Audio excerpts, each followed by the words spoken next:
Θέλω να πάμε σε ένα θέμα που μας έμαθαν μεγαλώνοντας ότι είναι ταμπού. Ότι πρέπει να το κρύβουμε και αν δεν το κρύβουμε, ότι μπορούμε στη συντριπτική μας πλειοψηφία να κάνουμε και ότι πρέπει να κάνουμε ακριβώς τα ίδια πράγματα. Αναφέρομαι στην περίοδο, κυρίες και κύριοι, στην έμεινο ρίση.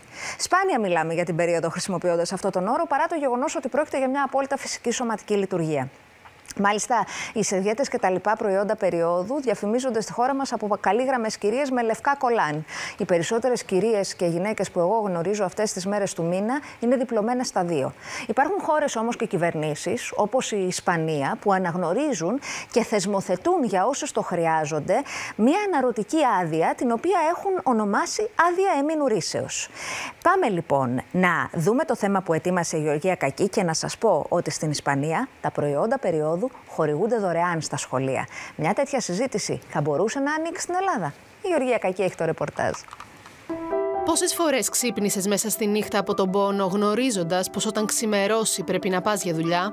Πόσες φορές πήρες 2 και 3 παυσίπονα μαζί για να μπορέσεις να βγάλεις τη βάρδια?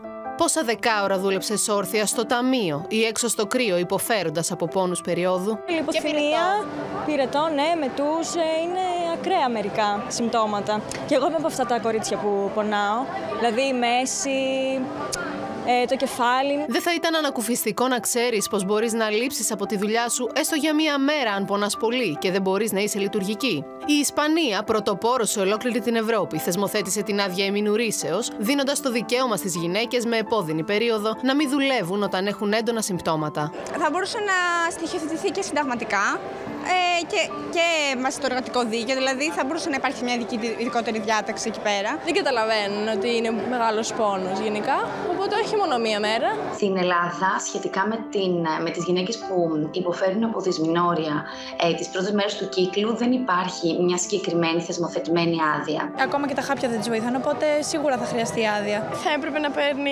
άδεια περίοδο και στην Ελλάδα. Έντονο κοιλιακό πόνο, διαλείπων άλγος, το λεγόμενο.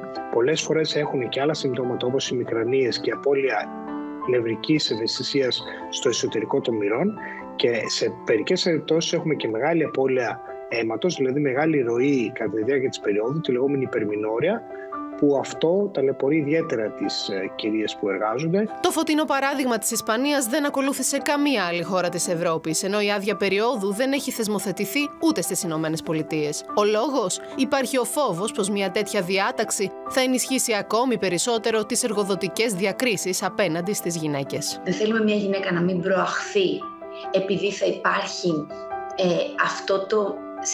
η δυνατότητα να λείψει κάποιες μέρες κάθε μήνα, να μην προαχθεί και να προαχθεί ένας άντρας, συναδελφός της, ή να μην προσληφθεί ακόμα με γυναίκα. Στην Ελλάδα του 2024, που δυστυχώς ακόμη οι γυναίκες βιώνουν αποκλεισμούς και διακρίσεις λόγω του φύλου τους στην αγορά εργασίας, η άδεια περίοδου μπορεί να αποτελέσει ένα σημαντικό βήμα προς την αλλαγή. Γιατί το να πονάς αφόρητα και το κράτος να σου επιτρέπει να μείνεις στο σπίτι δεν αποτελεί προνόμιο, αλλά εργασιακή ισότητα.